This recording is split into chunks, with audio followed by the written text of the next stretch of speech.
Every year, over 300,000 immigrants come to Canada and obtain permanent residence. With the growth in both immigration numbers and the clean energy sector, it is worth wondering, can immigrants coming to Canada contribute to stopping climate change by working in ecologically friendly industries such as clean energy?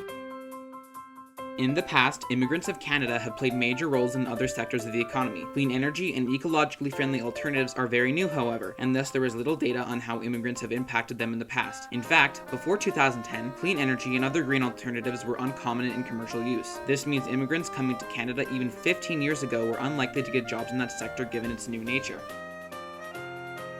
In the early 2000s, Canada received roughly 220,000 to 250,000 immigrants each year. A lack of knowledge in climate change aligns with Canada's past of many immigrants obtaining jobs mainly in oil, farming, and manufacturing. The job increase in these sectors did not help the already existing climate crisis. In fact, it worsened it. Today, not as many immigrants come to work in the dying oil and gas industry, but rather STEM and ICT.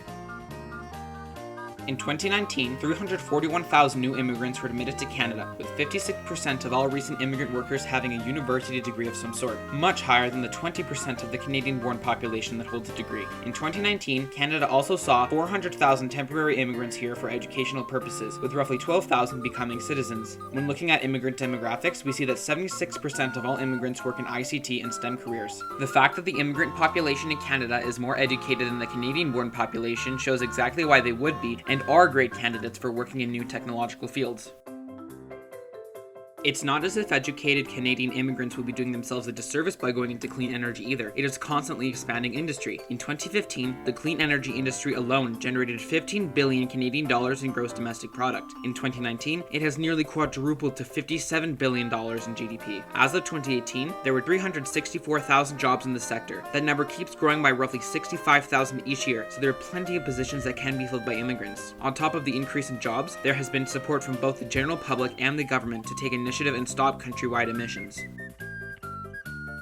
In future years, Canada should expect to see a large growth in immigration numbers and the clean technology industry. According to the federal government, in 2023, the country will take in roughly 421,000 new residents. If there were to be a government incentive to encourage a few 10,000 immigrants into clean energy and technologies each year, we would see lower emissions sooner. 50% of Canada's emissions come from oil and gas, while only 1/3 comes from other electricity sources, housing, waste, and manufacturing combined. More people in the sector of clean energy and technologies means it will grow faster. As a result, the country will be able to switch to renewable energy in fewer years. Other citizens that do not work in the sector directly still support it indirectly. By actively participating in the Canadian economy and circulating money, immigrants that have nothing to do with renewables are still helping. Those who do have careers in the industry are people such as electric transportation workers, engineers, environmental scientists, recycling plant workers, sustainability supervisors, and many more. The government could temporarily reroute a small portion of tax dollars and offer grants to the uneducated to go to school and later work in these positions. After a few years, the taxes from the sector's growth would make up for what was spent on encouraging them.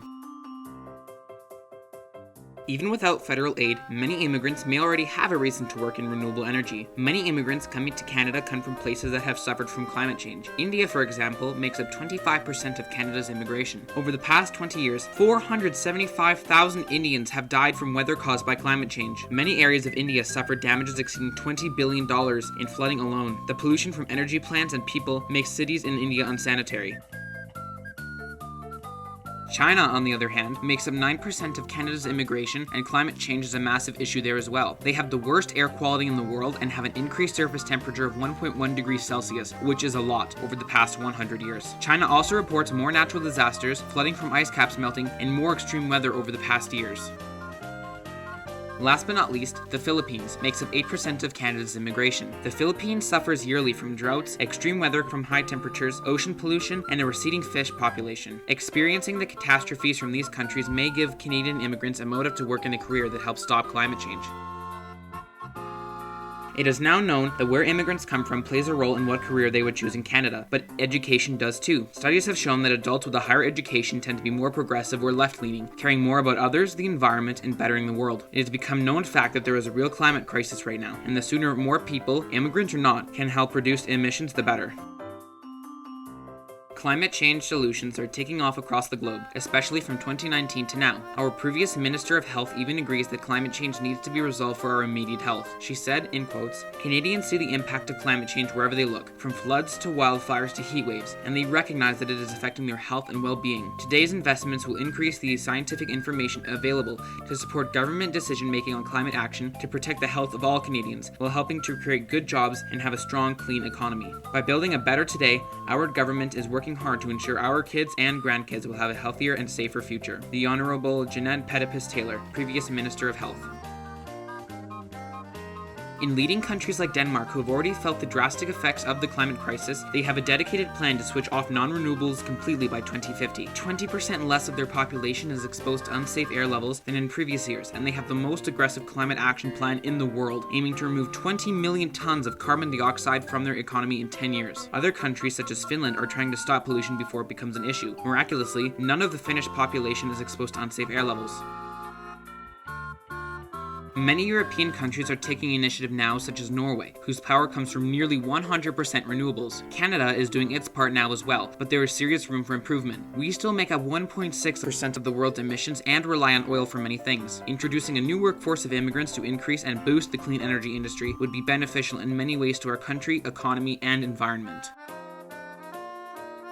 To wrap it up, clean energy technologies are new to our decade. Only now are they being applied in industrial use in Canada, besides hydroelectric, and are we seeing real change. Still, immigrants are a valuable part of Canada as they provide us with a sustainable workforce that is arguably more qualified. If the country encouraged more immigrants to work in new technologies that would create more eco-friendly opportunities, then we would see lower emissions faster with the growth of the industry. Thank you so much for watching. Don't forget to like and subscribe.